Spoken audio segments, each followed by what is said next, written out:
हरिओम. अध्याय 6. ओवी क्रमांक 28 ते 38.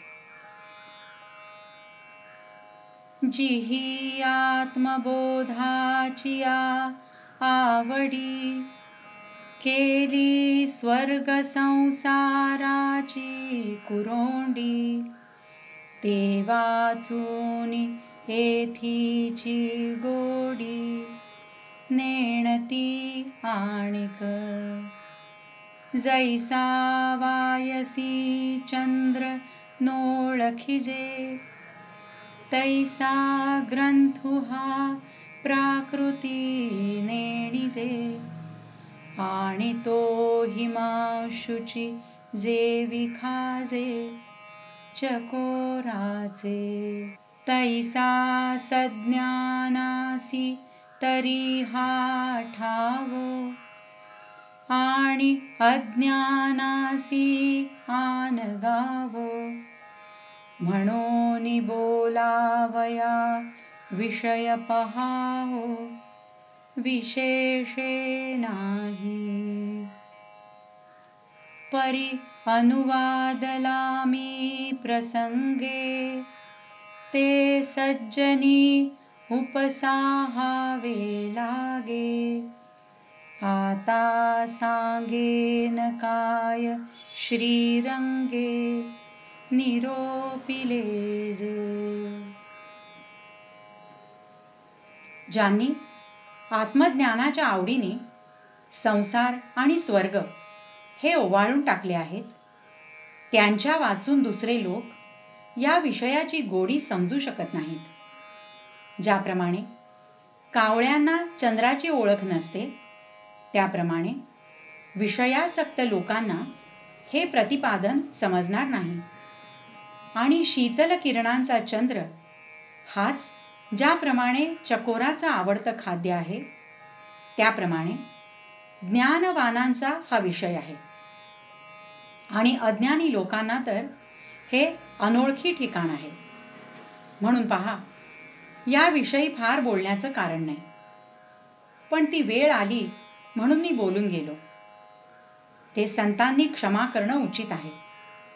आता श्रीकृष्णांनी जे काही सांगितलं ते सांगतो.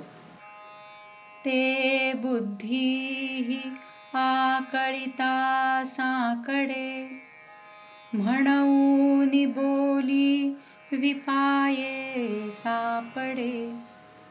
परी निवृत्ती कृपादीप उजियेडे, देखेन मी.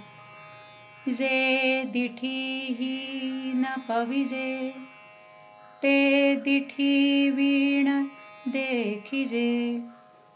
जरी अतींद्रिय लाहिजे, ज्ञानबळ. ना तरी धातुवादाही न जोडे, ते लोहीची पंधरे सापडे. जरी दैवयोगे चढे, परिसुहाता.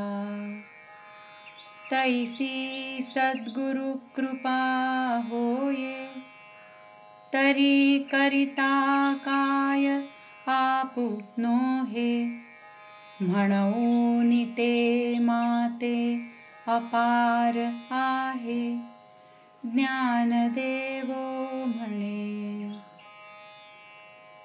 तेणे कारणे मी बोलेन, बोली अरूपाचे रूप दावीन. अतींद्रिय परी भोगवीन, इंद्रियां करवी. आयिका यश श्री औदार्य, ज्ञान वैराग्य ऐश्वर्य. हे साही गुणवर्य, वसती जेथ. म्हणून तो भगवंतु, जो निसंगाचा सांगातू. तो म्हणे पार्था दत्तचित्तू होई आता. श्रीकृष्णांनी जे काही सांगितलं ते बुद्धीला देखील आकलन करण्याला कठीण आहे, म्हणून शब्दांनी तर ते क्वचितच सांगता येईल.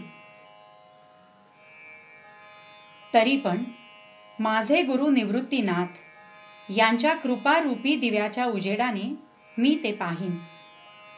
जर अतींद्रिय ज्ञानाचं बळ प्राप्त होईल तर जे दृष्टीला दिसत नाही ते डोळ्यांशिवाय पाहता येतं.